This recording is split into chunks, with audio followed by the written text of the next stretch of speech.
আসসালামু আলাইকুম, তোমাদের সকলকে সিএ চ্যানেলে স্বাগতম।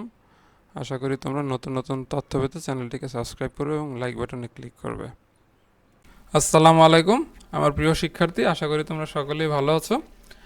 আজকে হচ্ছে তোমাদের দশম শ্রেণীর এসএসসি পরীক্ষার্থী 2025 সালের ব্যাচের জন্য একটা আইসিটির ছোটোখাটো আয়োজন। আইসিটি কুইজ বলতে পারো বা তোমার প্রি টেস্ট পরীক্ষার জন্য হেল্পফুল। ইভেন হচ্ছে তোমার এসএসসি পরীক্ষা, আশা করি এগুলি কাজে লাগবে।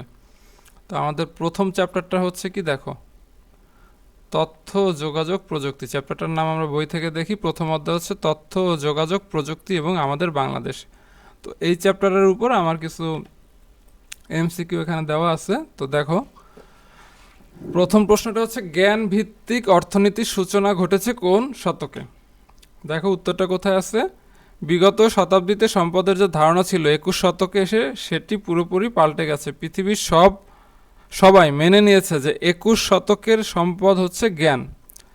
তার মানে হচ্ছে জ্ঞান ভিত্তিক অর্থনীতির সূচনা হচ্ছে 21 শতকে, কারণ এই ল্যাঙ্গুয়েজে এটাই ইন্ডিকেট করে। দেখো 21 শতকের সম্পদ হচ্ছে জ্ঞান, তার মানে হচ্ছে গিয়া এই দেখো এখানে একটু বলা আছে। দেখো আমরা সবাই অনুভব করতে পারছি 21 শতকের পৃথিবীটা আসলে জ্ঞান ভিত্তিক একটা অর্থনীতির উপর দাঁড়াতে শুরু করেছে। তো আমার একের অ্যান্সার হচ্ছে জ্ঞান ভিত্তিক অর্থনীতির সূচনা ঘটেছে 21 শতকে।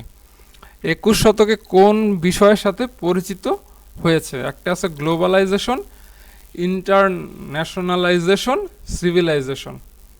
তো আমরা একটু বইয়ে যাই। দেখো 21 শতকে এসে আমরা আরও দুটো বিষয় শুরু করেছি, যার একটা হচ্ছে গ্লোবালাইজেশন আর একটা হচ্ছে ইন্টারন্যাশনালাইজেশন।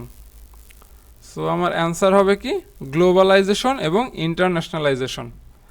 21 শতকের মূল চালিকা শক্তি কোনটি? যেহেতু চ্যাপ্টারটা হচ্ছে তথ্য যোগাযোগ প্রযুক্তি নিয়ে, তো আমার 21 শতকের চালিকা শক্তি হবে তথ্য প্রযুক্তি, মানে আইসিটি, যেটা তথ্য যোগাযোগ প্রযুক্তি।